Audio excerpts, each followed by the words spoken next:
Sebelum kita berdoa, Allah kan sudah tahu. Maka kita berdoa bukan sedang memberitahu. Kalau kita sedang memberitahu, kita telah menuduhnya bahwa dia sebelum kita doa tidak punya pengetahuan. Batallah sifat 20-nya.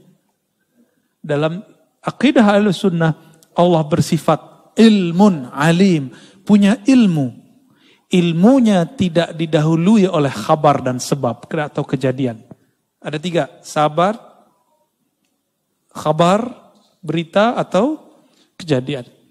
Kalau ilmu saya itu didahului dengan itu. Sabab itu bisa jadi ngaji, saya belajar dulu, khabar dikhabari orang, atau kejadian haditsatun. Terjadi dulu baru faham, ya nggak, benar nggak? Kita husnuzon nih sama seseorang, ternyata maksud dia nggak baik. Ya, dan itu sering, Pak. Sering. Ya, saya nggak tahu, dan saya berdoa untuk nggak perlu tahu isi hati antum yang hadir ini. Saya husnuzon saja. Mungkin ada yang niatnya tulus, ada yang niatnya coba-coba. Coba dulu kalau asik dengerin.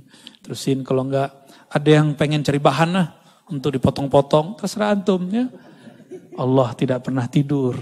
Dan Allah lebih dahulu tahu. Sebenarnya sisi kisah dikasih tahu. Cuma nggak boleh aneh kasih tahu. Di antara wajah-wajahnya kan kelihatannya. Itu wajah nggak bohong, Pak. Mata itu bisa berbicara seperti Imam Abul Hasan tadi. Bisa ngomong dia. Atau hati-hati aja ketemu dengan orang-orang yang kolbunya selalu dekat dengan Allah Subhanahu wa ta'ala. Ya. Maksudnya bukan saya ya. Kalau mas saya terserah antum lah ya. Wa talabuka. Nah, sebelum masuk yang kedua. Jadi kebanyakan kita doa ngasih tahu Allah. Berarti kita buruk sangka Allah sebelumnya tidak tahu. Saya mau tanya sama antum. Antum gak doa, kalau rezeki pasti nyampe gak? Antum gak nyembah Allah, nyembah Tepekong, nyembah Yesus, nyembah Wisnu, Siwa, apapun, terserah. Tapi kalau rezeki nyampe gak? Nyampe. Jadi jangan heran kalau ada di Indonesia, apa istilahnya 9 naga, lebih kaya. Ya wajar, mereka rajin nyari kok. Kita kan ngomeng doang, ngemeng ya. Kita cuma bisa komentar-komentar, 9 naga, 9 naga. Kita nggak mau seperti mereka mencari. Alasannya zuhud. Ya. Islam itu, 2 rukunnya, itu mesti pakai duit Pak, pakai harta. Syahadat aman, ya penting air putih beres. Sholat, ya uduk beres lah. Ya. Tapi kalau masuk puasa enggak juga, malah ngurangin. Tapi setiap bulan puasa selalu pengeluaran kita lebih besar. Saya nggak tahu juga kenapa tuh ya. Dan yang keempat, kelima itu butuh duit. Bahkan seakan-akan Allah berpesan, kamu carilah dunia supaya kamu bisa berbagi. Itulah pesan dari rukun Islam yang keempat. Ya, berzakat, benar gak? Coba antum kalau nggak nyari duit gimana? Bisa berbagi nggak? Tapi ada tauhid di situ. Wa mimma razaqnahum yunfikun. Nahnu narzuquka. Kamilah yang menghantarkan rezeki kepadamu. Zahirnya pekerjaan, zahirnya dapat hadiah, zahirnya dapat gaji, zahirnya dapat untung dan segala macamnya. Batinnya Allah lah yang menyampaikan. Karena tidak ada di alam ini kecuali imma fi'lullah, wa imma sifatullah, wa imma ismullah. Di alam ini cuma nama, sifat, perbuatan Allah. Itu aja yang kita lihat. Ya. Jadi mulai malam ini kalau berdoa, katakan di hati, ya Allah yang maha mengetahui isi hatiku. Yang maha mengerti apa yang aku minta. Sebelum aku meminta, engkau telah tahu apa yang aku perlukan. Aku ingin bermanja-manja bermunajat kepadamu. Tuh, inilah pembukaan Hizib Bahar. Allahumma ya Allah, ya Alim, ya Azim, ya Halim. Anta Rabbi wa ilmuka hasbi. Fa ni'mal Rabbu Rabbi wa ni'mal hasbu hasbi. Terjemahan bebasnya kayak tadi Pak. Itu teks Arabnya begitu, tapi terjemahan bebasnya kayak tadi. Ya. Saya sudah lama doa, Tat. Belum dikabulkan. Nah, berarti antum nuduh Allah nggak denger. Atau nuduh Allah lupa. Kayak proposal aja.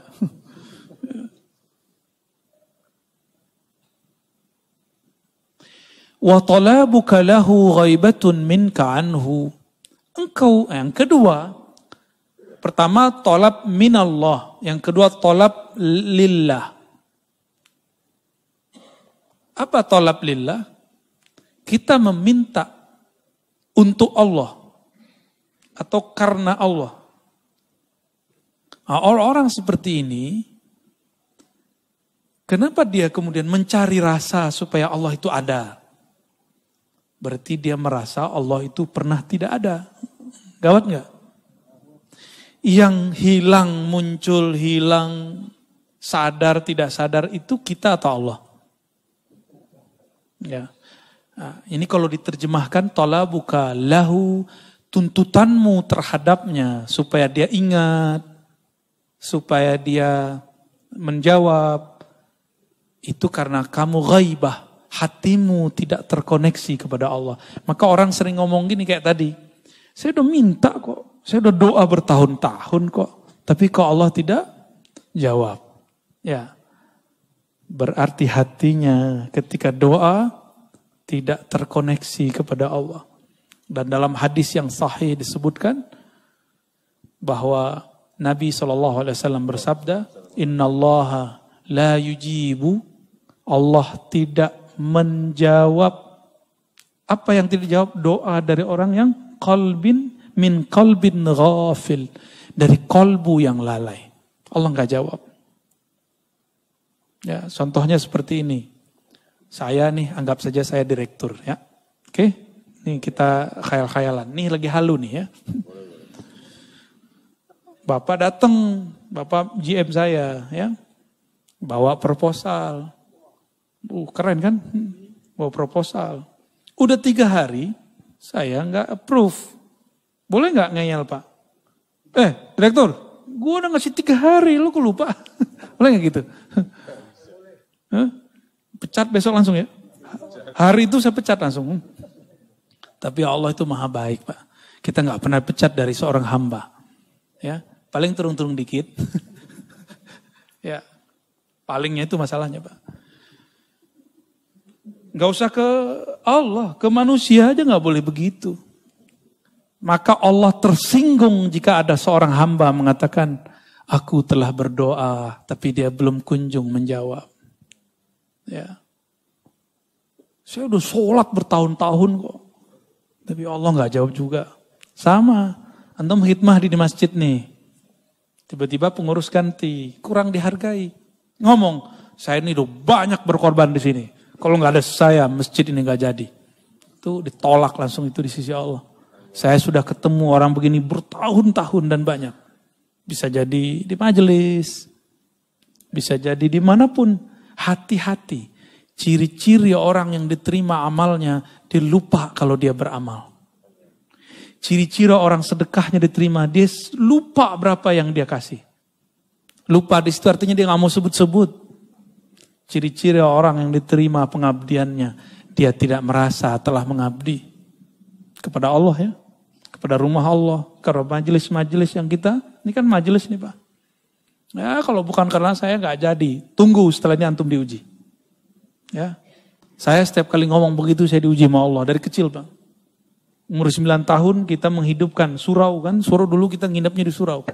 Tapi tradisi itu sudah nggak ada. Umur 9 tahun kelas 4 SD. Saya jadi Bilal. Untungnya guru di sekolah sangat mendukung. Jadi kalau pagi-pagi absen dulu, siapa yang gak sholat pagi ini, sholat subuh.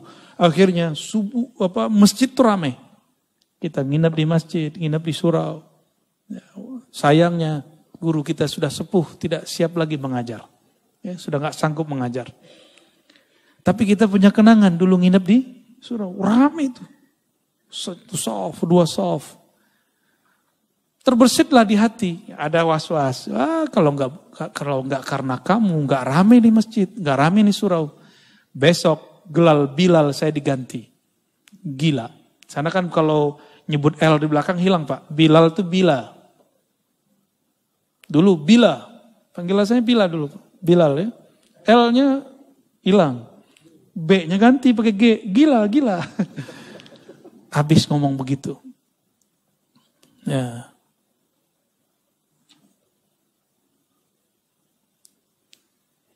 Yang ketiga, talabuka li ghairihi.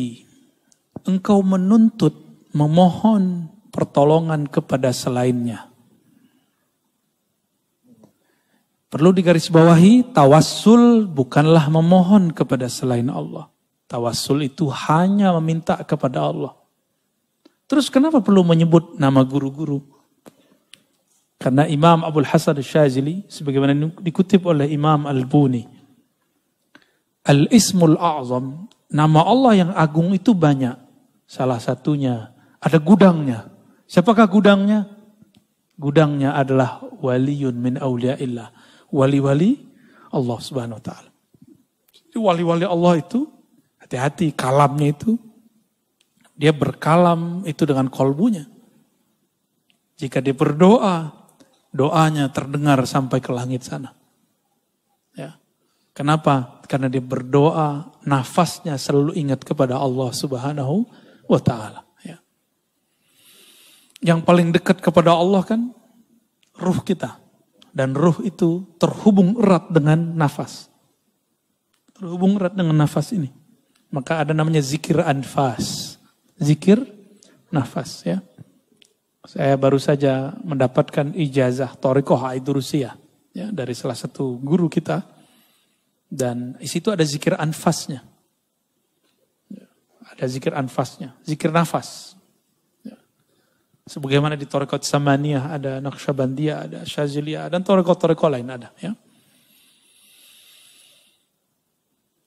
Jadi kita bertawassul bukan meminta kepada selain Allah. Hanya meminta kepada Allah. Ya. Oh, tawassul cuma boleh kepada orang yang hidup dan hadir, Ustaz. Kan gitu kata orang. Apa jawabannya? Di hadis Imam Tirmizi tidak disebutkan hidup dan hadir.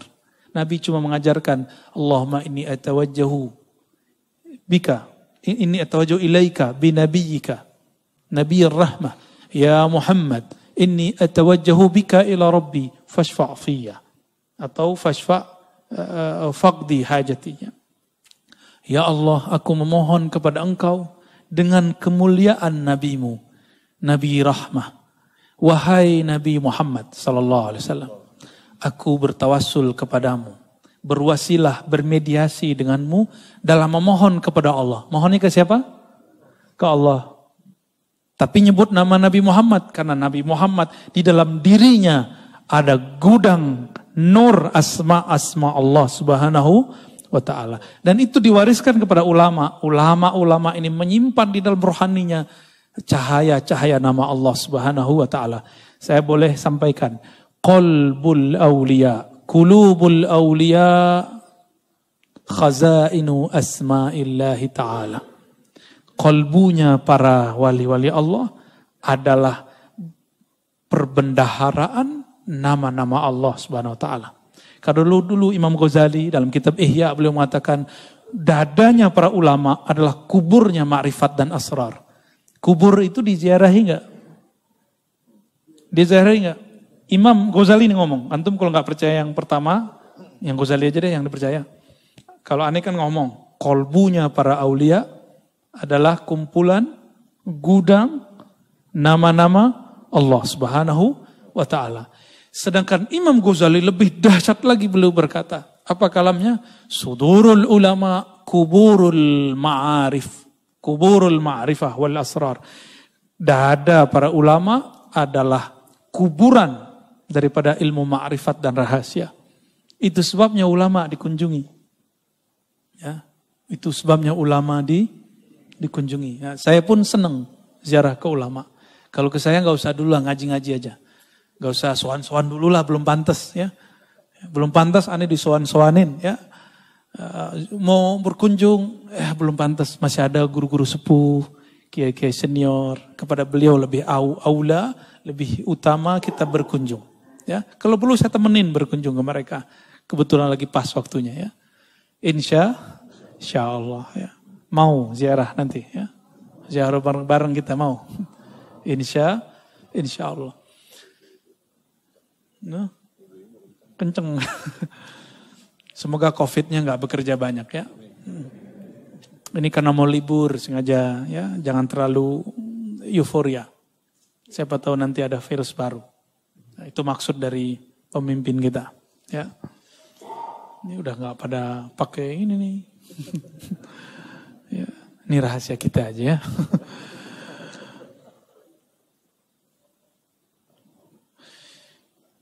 Engkau memohon kepada selainnya likillati hayaika minhu. Karena engkau tidak tahu malu. Tidak tahu malu, udah tahu semuanya dikasih oleh Allah. Udah tahu bahwa satu helai rambut pun Allah yang menumbuhkan. Sudah sadar bahwa kita ini baiknya karena Allah yang membaikkan. Masih aja minta kepada selain Allah. Biasanya meminta kepada selain Allah ini terjadi pada orang kepepet. Jadi ilmu kepepet ini ada baik ada buruknya. Kalau waktu kita mahasiswa kepepet malam ini langsung jadi itu skripsi. Ya. Tapi kepepet. Nah, ini biasanya kan yang kepepet itu orang sakit. Kalau sakit datang ke dukun tuh. Dukun ya tahu deh ya. Dia kan minta ke Allah juga sebenarnya. Cuma kan antum dia disuruh syirik. Tapi ingat ada orang yang dituduh dukun, dia bukan dukun. Nah, itu disebut uskun, ustadz, tapi dituduh dukun. Ya, ahli ruqyah, itu dia nggak syirik. Ya, yang teman-teman ruqyah itu, saya tidak menentang praktek itu, saya cuma ingin mengingatkan jangan asik di situ, gitu aja. Ruqyah kan salah satu yang dibolehkan Nabi Muhammad Sallallahu Alaihi Wasallam. Jadi kita nggak masalah, tapi jangan halu, ya, berbahaya. Masa percaya sama orang lagi kesurupan? Saya paling merasa aneh jika ada orang mentasdik mempercayai omongan orang kesurupan. Orang kesurupan antum percaya? Makanya ada video orang ngambil kaligrafi nama Ashabul Kahf. Di tengahnya ada kitmir. Ya. Gitu kan. Nah, saya ada di sini karena itu. Nah, ini cara setan lewat jin yang nyusup, ya, sehingga menjadi kesurupan kepada seseorang untuk menghina nama-nama kekasih Allah. Ashabul Kahf itu kalau dalam ilmu ma'rifat termasuk nabi-nabi tapi bukan rasul. Karena sebelum Nabi Muhammad SAW, nah wali itu nabi. Sebelum Nabi Muhammad. Semua wali-wali Allah yang dapat nubuat ya, dapat kabar ilham itu pasti wali. Kecuali orang-orang soleh ya. Ada wali-wali yang khusus lah. Kalau wali amnya nggak masuk. Ya, wali amnya nggak masuk nabi. Tapi kayak mereka Ashabul Kahf. Sebagaimana disebutkan dalam kitab Tazkirah, Ashabul Kahf itu nanti akan muncul kembali. Itu nggak tahu gimana ceritanya. Akan muncul kembali nanti di saat Nabi Isa berjuang melawan Ya'juj dan Ma'juj. Nanti keluar lagi Pak. Berarti dia lagi tidur lagi sekarang. Wallahu a'lam. Ya. Hanya Allah yang tahu nasib mereka hari ini. Saya pernah ke tempat yang disebut Gua Kahfi yang ada di Yordan. Besar kemungkinan memang di sana. Ya kita ditutup oleh Allah. Kita nggak bisa ngelihat. Di belakang rahasianya apa kita nggak tahu. Ya, tapi kalau berdasarkan riwayat yang ada, mereka muncul lagi. Taib. Ada kepepet kedua, orang yang sudah mentok biasanya jabatannya, posisinya. Biasanya ini pejabat-pejabat nih hati-hati. Ya, pejabat-pejabat, nggak tahu kelas menteri mungkinnya dia ada. Cari backup. Cari backup ke siapa? Ya, direktur-direktur yang udah kesohor tuh ya, udah mentok dia, udah bingung. Nah, cari backup. Mau cari backup ulama, terjebaknya kepada dukun yang berbaju ulama. Ada ulama dituduh dukun, nggak dideketin. Ada dukun berbaju ulama dideketin. Oh, itu banyak terjadi. Ya, udah banyak. Saya agak sedih melihat fenomena ini. Ya. Kalau mereka menghebat, mereka aja jadi direkturnya enggak? Mereka aja jadi orang hebat. Kenapa mereka kemudian kita mintai? Jangan marah ya. Yang praktek jangan marah. Ya, kita harus edukasi masyarakat lah. Ya. Wirid-wiridnya sudah ada semua kok Pak di Instagram, di YouTube. Wirid supaya narik rezeki. Ada semua. Wirid untuk jabatan naik. Ada semua. Antum mau ngamalin nggak? Ya, itu aja sebenarnya. Tapi ada cara paling ringkes. Puasa Daud, sedekah, udah beres. Karena sebaik-baik karir Nabi Daud. Nabi Daud itu karirnya terbaik. Apa rahasianya? Rahasianya apa coba? Puasa Daud ya. Ya namanya puasa Daud, ya Nabi Daud yang puasa. Dulu di awal Allah mencipta Sayyidina Adam. Nabi Adam dikasih unjuk takdir semua keturunannya, termasuk saya duduk malam ini di sini dan antum hadir malam ini. Nabi Adam sudah dikasih unjuk. Nabi Adam tahu. Ya, maka Nabi Adam tersenyum kalau ngelihat kita ngaji. Alhamdulillah. Nabi Adam melihat di antara takdir itu ada yang unik. Yang unik apakah itu? Nabi Daud ahli pandai besi. Dia akan bisa menciptakan senjata-senjata yang hebat. Tapi umurnya tidak cukup. Umurnya barangkali cuma sampai umur 60-70. Anggaplah 70. Dia mati, meninggal. Akhirnya Nabi Adam mengatakan seandainya. Ini wahyu ke dalam hatinya. Jadi wahyu itu ada macam-macam juga. Ada yang sudah di Lauh Mahfuz. Ada yang langsung ke dalam ruhnya para nabi. Ini tingkatan-tingkatan wahyu Pak. Yang sudah sampai. Jadi Allah berkalam ke Lauh Mahfuz. Itu babnya kudrat iradat. Kita sebut takdir. Ada yang masuk ke dalam ruhani para nabi dan para wali. Nah ini namanya bukan takdir. Namanya rahmah. Ya. Karena arasy itu adalah tempat Allah mengejawantahkan rahmatnya. Disebutlah Ar-Rahman alal arsy istawa. Terhadap arasy lah Allah meratakan, melimpahkan rahmatnya. Arasy itu di atas langit. Antara langit dan arasy ada takdir, Lauh Mahfuz. Berarti hukum arasy lebih tinggi daripada hukum Lauh Mahfuz. Seperti mohon maaf, kolonel atau kalau di polisi apa namanya? Kombes punya suatu kebijakan. Terus ada atensi dari jenderalnya, jenderal bintang 1. Berubah gak dia? Berubah. Di dunia aja begitu, gimana di langit enggak? Ini kan cuma imitasi yang di sana. Yang ada di alam ini adalah imitasi. Apa arti imitasi? Ya, tiruan yang di sana, yang hakiki yang di sana. Nah, langsung hukum arsyah, hukum rahmat yang disebutkan di dalam Al-Quran. Ya, bahwa rahmat Allah mendahului ghadabnya. Di hadis qudsi juga disebutkan begitu. Rahmat Allah mendahului murkanya. Dalam sebuah lafaz ada kalimat di hadis qudsi misalnya, inna rahmati sabaqat ghadabi. Sesungguhnya rahmatku mengalahkan, mendahului ghadabku. Ghadab itu hukum Lauh Mahfuz. Murka. Sedangkan rahmat hukum arsyiyah. Berarti ada ilmunya kan? Ini bukan buatan Ar-Razi. Bukan akidah baru. Ada dalilnya semua. Kita gak mungkin keluar kalam sesuatu tanpa ada dalil. Ya, gak mungkin ya. Saya membawa bid'ah kalau mengatakan itu. Sayyidina Adam alaihissalam kemudian mengatakan, ya Rabb, ini kan bisa diilhami. Berikanlah 30 tahun umurku, anugerahi untuk anakku. Nah gitu sayangnya. Sang ayah Abul Bashar, bapaknya manusia, kepada keturunannya. Benar gak sayang sama anak? Kita ngeliat anak kita sakit, apa kita ngomong, ya Allah, kalau kau mau ambil saya aja. Kira-kira begitu. Ya, ini kok ada ya orang ngomong ya terhadap orang yang pernah belajar sama dia, ente murtad, ente kafir, kan aneh kan? Kan gak pantas begitu. Berarti dia nggak pernah merasa jadi guru yang sebenar-benarnya. Karena guru yang ada mengayomi. Mendoakan kebaikan. Bukan memvonis. Ya, itu aneh kalau itu terjadi. Seorang abul bashar. Karena guru itu abul ilm. Abul talamiz. Abul muridin. Guru itu adalah ayahandanya seorang murid. Nah, Nabiullah Adam alaihissalam mengatakan, ya Allah berikanlah 30 nyawanya dikasih. Bukan hanya doa.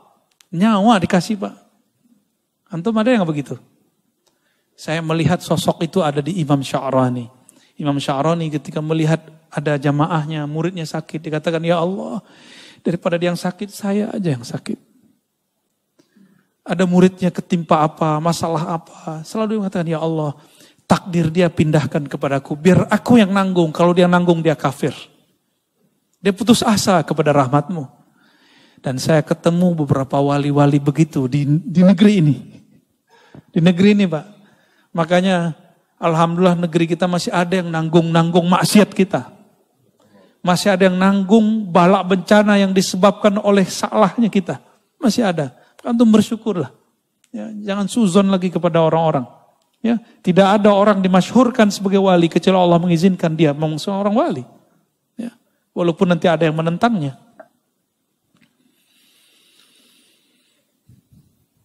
Akhirnya Sayyidina Adam takdir rahmah mengalahkan takdir kudrat iradat.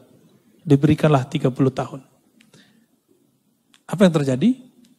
Setelah umur itu dikurangi, berarti umur Nabi Adam berkurang? Datanglah malaikat maut mengatakan, Mas Adam, sekarang saya datang mau menjemputmu. Oh, jemput-jemput gimana nih? Kan jatuh gue masih ada 30 tahun lagi, kira-kira gitu. Loh kan bukannya dikasih sama anakmu, udah dipindahin, di Lauh Mahfuz sudah diganti. Oh nggak bisa, saya lupa, nggak ada saya ngomong begitu.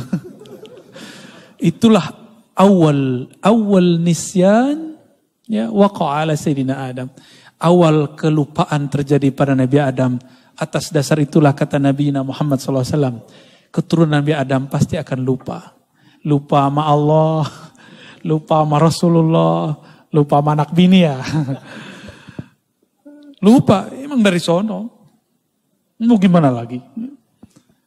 Hukum rahmah terjadi lagi. Nabi Adam ini kan posisinya lebih tinggi dari malaikat maut. Ya Allah, saya lupa. Menurut saya masih ada 30 tahun lagi. Ya udah, 30 tahun lagi Nabi Adam hidup.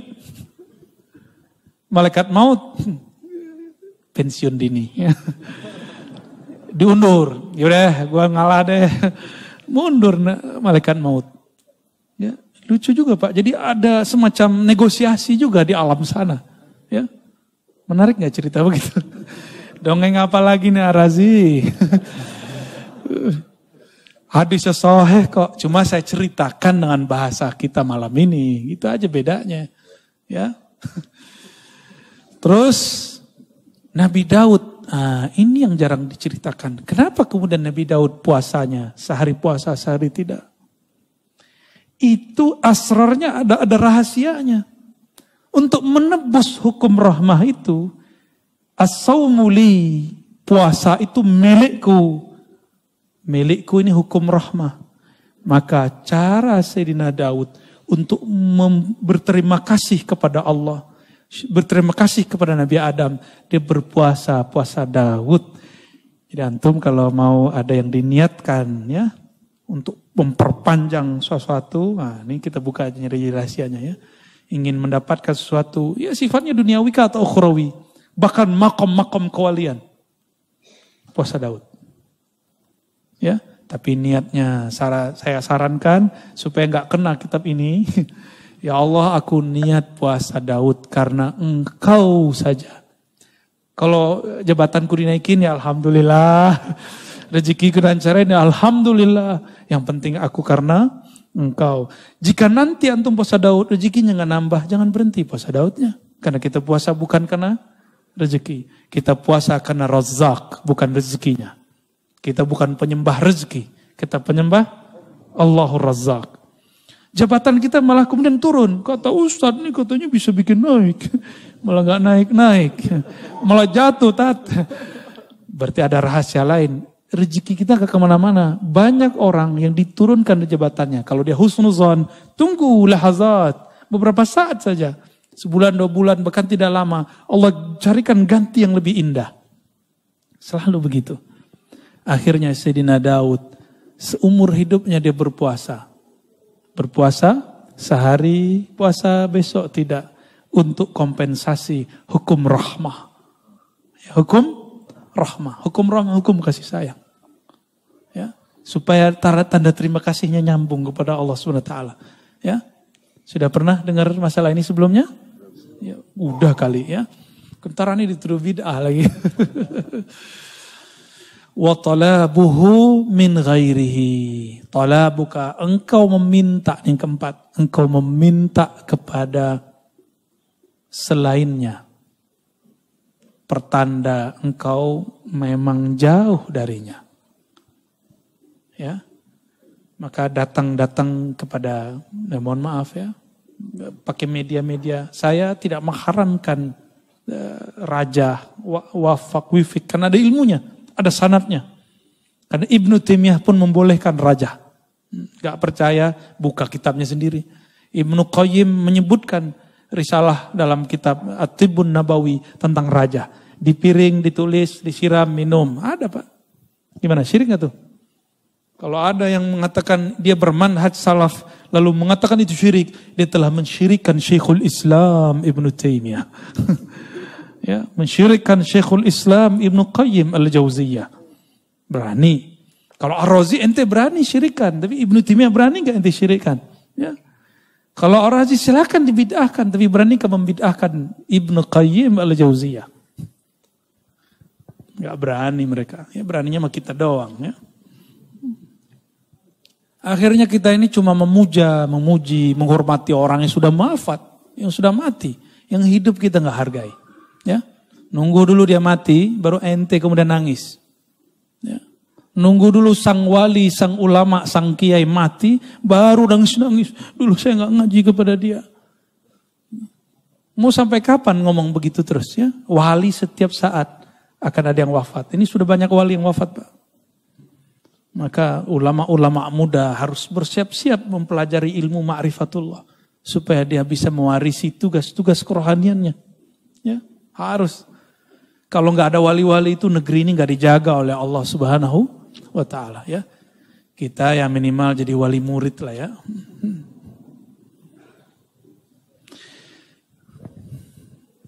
Kenapa orang gelisah? Tahu kenapa orang gelisah? Karena jauh dari Allah Subhanahu. Tapi Allah pernah jauh nggak dari manusia?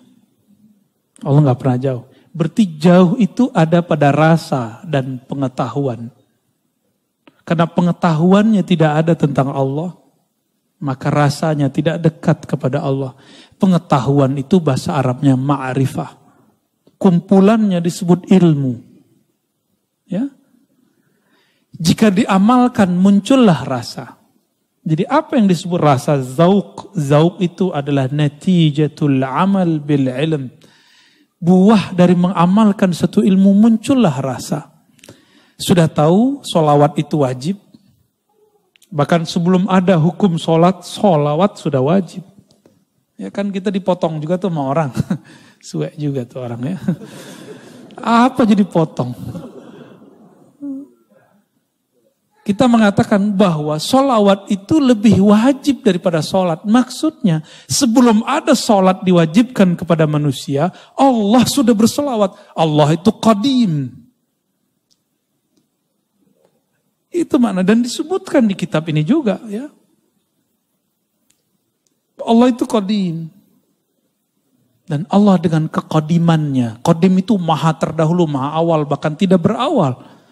Belum ada langit, belum ada bumi, belum ada aras, belum ada surga, belum ada neraka, belum ada. Salat ente belum ada. Ya, belum ada, zakat kita belum ada. Allah sudah bersalawat. Innallaha malaikatahu yusalluna 'alan nabi. Sesungguhnya Allah telah bersalawat ya. Dan senantiasa bersalawat kepada Nabi Muhammad SAW. Kenapa tidak Ar-Rasul?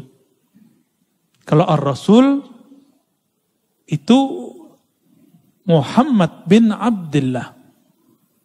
Tapi An-Nabi itu Ahmad Ruhullah. Itulah yang dikhabarkan Sayyidina Isa. Karena Muhammad bin Abdullah belum lahir. Tapi Sayyidina Isa Ruhullah Saghir, Ruhullah Minor. Dia mengenal Ruhullah Kabir.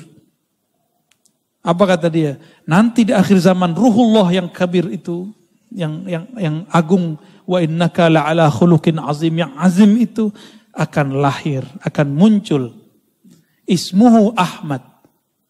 Namanya Ahmad, tapi Abdul Muttalib ngasih nama cucunya Muhammad. Apakah salah?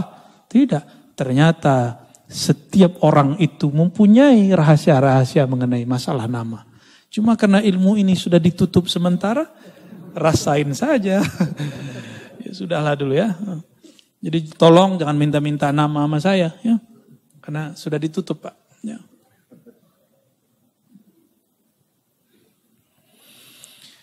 Kalau udah kenal sama Allah, kalau kenal seseorang, udah kenal nih, orang tua kenal sama anaknya. Anaknya gak perlu minta, orang tua kirim gak? Keperluan anaknya, perlu? Ya. Anak-anak gak perlu ngasih tahu SPP Pak, langsung bayar. Jajan harian Pak, gak perlu ngomong, langsung dikirim. Itu baru kenal kepada ayah, kenal kepada anak. Kira-kira menurut antum, lebih dekat Allah kepada hamba atau orang tua kepada anaknya? Maka orang-orang yang mengenal Allah, dia malu berdoa dengan cara yang 4 tadi. Dia pun kalau berdoa, doanya doa manja. Doanya doa manja. Ya seperti anak kita tiba-tiba nelfon nangis, Pak. Gak ada jajan. Padahal jajannya udah ada. Cuma habis duluan. Seperti itu. Karena dia bermanja-manja. Sekedar ingin melepas rindunya kepada orang tuanya. Seperti itu lebih kurang. Ya, maka berdoalah karena bermanja-manja kepada Allah Subhanahu wa ta'ala. Jangan berdoa itu lagi intimidasi Allah. Ya Allah, saya udah doa nih. Udah 2 tahun doa. Masih jomblo aja. Ya Allah, ya Allah. Allahumma sholli ala Sayyidina Muhammad. Maka pensyarahnya Imam Ibnu Abbad, beliau mengatakan, فَالطَّلَبْ كُلُّهُ عِنْدَ الْمُوحِدِينَ الْعَارِفِينَ مَعْلُولٌ. Meminta dengan cara intimidasi, dengan suuzon kepada Allah, itu pertanda bahwa ada cacat di dalam dirimu. Bahwa engkau belum betul-betul mengenal Allah Subhanahu wa ta'ala. Kita memohon kepada Allah berkah kajian ini, berkah Nabi SAW dan para wali Allah khususnya Sayyidina Abil Hasan Syazili, Abul Abbas Al-Mursi dan Ibnu Athaillah Sekandari. Semoga Allah menganugerahkan anugerah ma'rifat dalam rohani kita. Amin ya rabbal alamin. Wassallallahu ala nabiyina Muhammad. Ya. Bisa bertanya lagi? Fadhal. Silakan kepada Bapak, Ibu yang mau bertanya. Kami silakan, ada 2 mungkin pertanyaannya.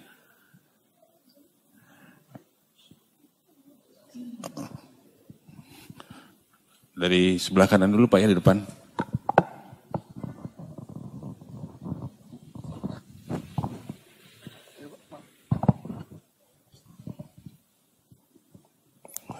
Bismillahirrahmanirrahim. Assalamualaikum warahmatullahi wabarakatuh. Jauh nih, dari Ciledug. Kenapa Pak? Oh iya Buya. Ketemu lagi kita Buya di kajian talim. Mau bertanya mengenai ini Buya, Pak. Allah itu Maha Rahman, Maha Rahim. Tapi saya dari Afan kebayaran nama Pak. Allah itu Maha Rahman, Maha Rahim. Kemudian di titik mana Allah itu murka pada seorang hamba. Itu aja. Saya minta penjelasan dari Buya Ar-Razi Azim. Assalamualaikum warahmatullahi wabarakatuh. Ini pengen cepat ketemu Allah nih kayaknya. Ya, baik. Kapan sih Allah itu murka kepada hamba? Padahal Allah itu menyebut dirinya Rahman dan Rahim. Allah itu murka cuma satu aja Pak. Al-kibriya uridai. kesombongan, merasa besar, merasa berilmu, merasa mulia, itu adalah ridai, itu adalah perhiasanku, rida, ini rida. Ulama dulu pakai ini itu seakan-akan wajib, seakan bukan wajib. Secara uruf, kalau nggak pakai ini kayak taklim nggak pakai kopiah gitu. Ustadz kalau taklim nggak kopiah gimana? Saya sebenarnya kan malas pakai kopiah, garu kepala, ada kotombenya hidup kan. Tapi karena menghormatin bapak ibu ini saya pakai kopiah. Senangnya sebenarnya nggak pakai kopiah, nyamannya. Tapi ulama kita dulu kalau taklim pakai ini. Hatta Sayyidina Ali, dia tanggalkan ridanya dan dia mengatakan, Nabi wafat, saya tidak akan menggunakan rida sampai selesai mengumpulkan Quran, kecuali hari Jumat, sholat Jumat. Jadi sholat Jumat beliau pakai ini. Kan dulu waktu salah satu guru saya setiap Jumatan selalu pakai ini. Tapi di akhir hayatnya karena Ciputat mulai gerah, beliau udah jarang pakai ini. Kita malu juga pakai itu.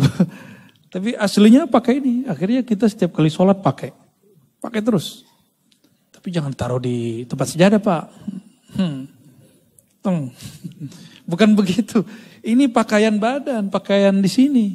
Maka saya menyarankan kalau kajian hikam, silakan ya dibeli, ya, dipakai di sini. Ya siapa tahu nanti jadi kayak anak panti kan. Semua yang ngaji pakai ini. Bukan Pak, ini serius. Ini sunnah. Ya, sunnah adab. Ya. Kapan Allah murka? Ketika perhiasan-perhiasannya kita ambil. Apakah perhiasannya Allah? Itulah 7 sifat ma'ani. Kudrat, iradat, ilmun, hayat, sama, basar, kalam. Kudrah, kekuasaan, kemampuan. Hati-hati orang-orang yang sekarang mempunyai kemampuan. Baik dia umara ataupun ulama. Jangan pernah merasa ente sendiri yang buat begitu.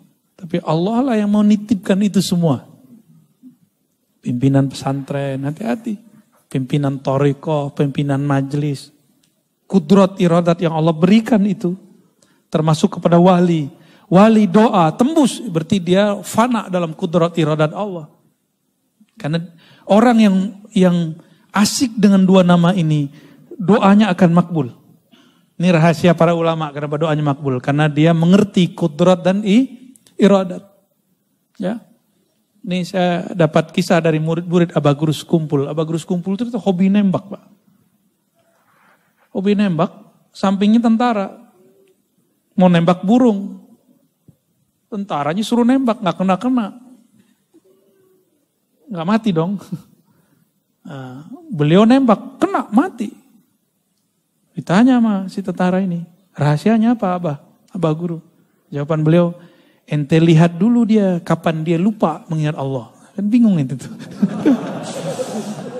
Kapan sih burung lupa mengingat Allah? Itu masyhur di kalangan murid-murid beliau tentang itu. Nah itu kasyafnya beliau tuh. Tahu dia kapan si burung lupa ingat Allah. Karena memang rumusnya binatang itu dia tidak dicabut nyawanya kecuali dia lupa mengingat Allah Subhanahu wa taala. Jadi kena nggak kena sebenarnya nunggu aja tuh udah lupa atau belum. Ya, kira-kira seperti itu. Nah, kudrat iradat saya, ilmu yang saya dapat, itu kan ilmunya Allah semua. Bapak nih sukses, ilmu apa aja loh Pak ya, bukan ilmu agama aja. Ilmu ngurus sesuatu, lawyer dengan ilmu pengacaranya, ilmu hukumnya, ya, hakim dengan ilmu kehakimannya, pemerintah dengan ilmu politiknya, semuanya.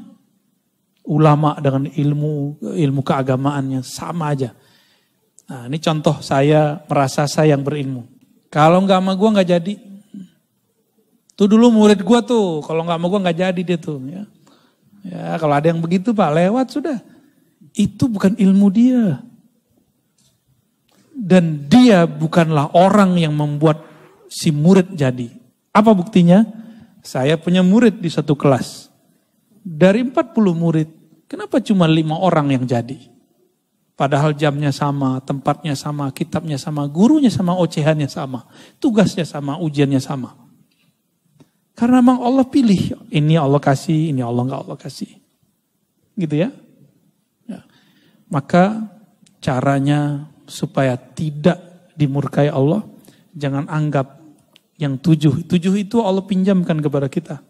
Ya. Ilmu, hayat, hidup, sama, memandang, mendengar, kalam, berkalam. Semua itu pinjaman dari Allah. Inilah yang disebut amanah. Jadi apakah yang diamanahkan Allah? Inilah perhiasan-perhiasannya. Jangan pernah merasa ini milik kita. Siapa yang mengakuisisi milik Allah, maka Allah murka kepadanya. Dulu iblis Azazil ingin mengakuisisi kolbu manusia. Kolbu itu kan tempat Allah memandang.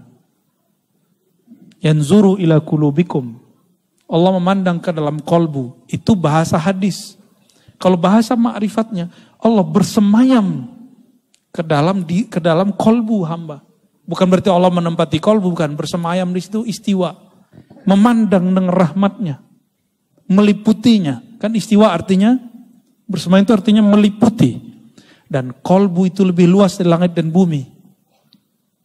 Maka disebutlah kolbu itu arsullah. Kolbu itu seperti aras pada langit bumi.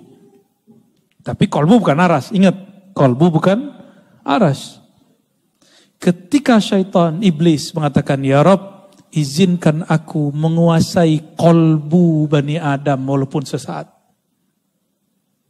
Itu dia mau akuisisi kolbu manusia, enggak diizinkan. Inilah asbabul wurudnya. Kenapa kemudian iblis hanya diizinkan mengalir di semua darah. Inna syaitan yajri majrad dam. Tahu hadisnya? Sesungguhnya syaitan mengalir di setiap pembuluh darah, tapi tidak diizinkan masuk ke dalam kolbu. Dia cuma bisa ngirim pesan was-was. Makanya orang kalau was-was, jantungnya berdebar. Nggak nyaman aja. Nah, kalau itu terjadi, baca ta'awuz, lalu syahadat. Nih, ingat-ingat. Pertama ta'awuz, a'udzubillahiminasyaitonirrajim. Aku berlindung kepada Allah dari syaitan yang rajim, yang memberi was-was. Lalu syahadat, asyhadu an la ilaha illallah. Kalau hafal, baca surah Al-Hadid ayat 3 7 kali. Huwal awwalu wal akhiru wal zahiru wal batinu wa huwa bikulli syai'in alim. Dipahami maknanya. Dialah yang maha awal, semuanya bersumber darinya.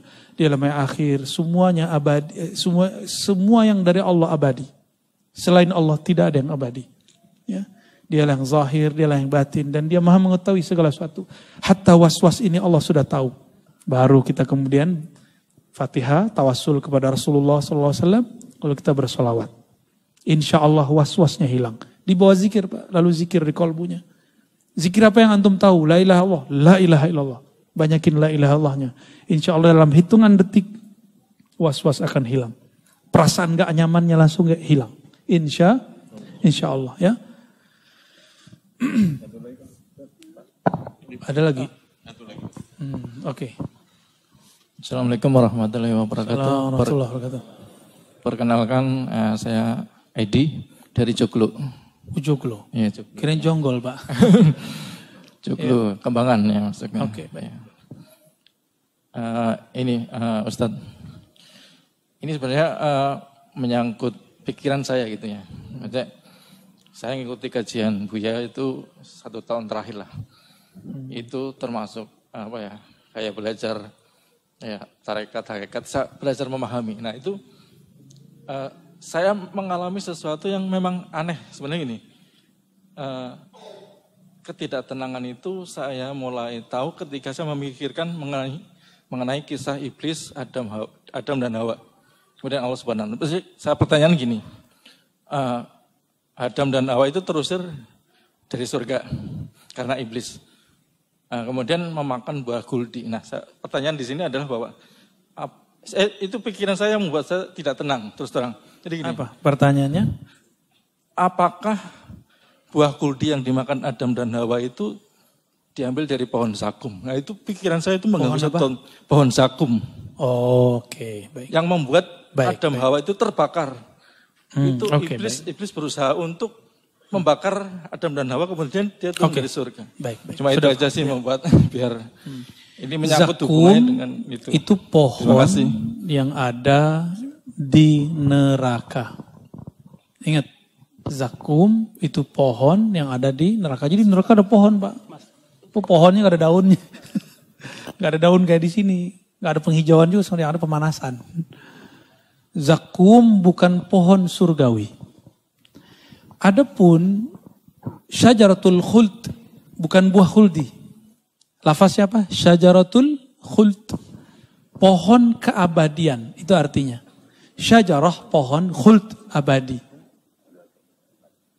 Yang iblis bisikkan, hei Adam, hei Hawa, jika engkau mengkonsumsi buah ini dari pohon itu, engkau akan menjadi golongan yang tinggi atau malaikat atau menjadi makhluk yang unik lah. Adam tergoda nggak? Enggak tergoda Pak. Nanti antum cari di Quran. Yang membuat Nabi Adam mau makan buah khuldi. Bukan karena godaan Sayyidatuna Hawa. Bukan. Ini bukan bela ibu-ibu ya. Bukan karena ibu-ibu. Wallahi. Lafaz wallahi itulah yang membuat Nabi Adam mau ngalah. Karena Nabi Adam mengerti rahasia nama dan besarnya kualitas sebuah nama. Ya. Ketika iblis mengatakan bi'izzat, ya apa, billah atau wallah atau bi'izzatillah, kalau di riwayat, kalau di Quran langsung disebutkan demi Allah. Demi keizzahan Allah. Ya. Demi Rabbmu. Wahai Adam. Ketika Sayyidina Adam mendengar orang lagi bersumpah. Maka Nabi Adam tidak berani nolak. Saya karena bukan Nabi, saya berani nolak Pak. Kalaupun ada orang sumpah sama saya. Ya. Ya. Ada dulu yang minta rida kita pakai sholawat. Pertama saya pura-pura gak dengar Pak. Ya, karena minta berkali-kali. Kayaknya orang ini tasdiknya kuat, udah kita kasih. Ya, besok-besok jangan gitu lagi ya. Tapi gak apa-apa, ada orang menggunakan cara itu. Ada yang begitu, jubahnya, demi Allah saya suka. Aduh, pakai demi Allah lagi nih. Ya. Ya. Habis itu kita gak mau lagi ya. Kalau ada orang yang begitu, anggap aja gak mendengar. Berat. Sayyidina Adam, Nabiullah, dia kenal kualitas nama Allah. Ketika si iblis bersumpah, wa rabbika, demi Rabbmu. Itu iblis dihargai oleh Nabi Adam. Jadi mohon jangan salah faham. Bukan Hawalah yang membuat Sayyidina Adam tergoda. Tapi karena iblis menghargai Nabi Adam menghargai si iblis yang bernama Azazil. Bersumpah menyebut nama Allah Subhanahu wa ta'ala. Itu nama adalah nama Ismul A'zam yang diketahui oleh Azazil. Jadi setiap makhluk itu punya nama untuk komunikasi kepada Allah. Itu namanya Al-Ismul A'zam. Nama apa aja? Nama-nama Allah itu. Gitu Pak ya. Jadi bukan dari zakum. Udah ada Pak. Udah ada Pak. Semuanya udah ready Pak. Bapak mau masuk ya mana? Gitu Pak ya. Pak Edi.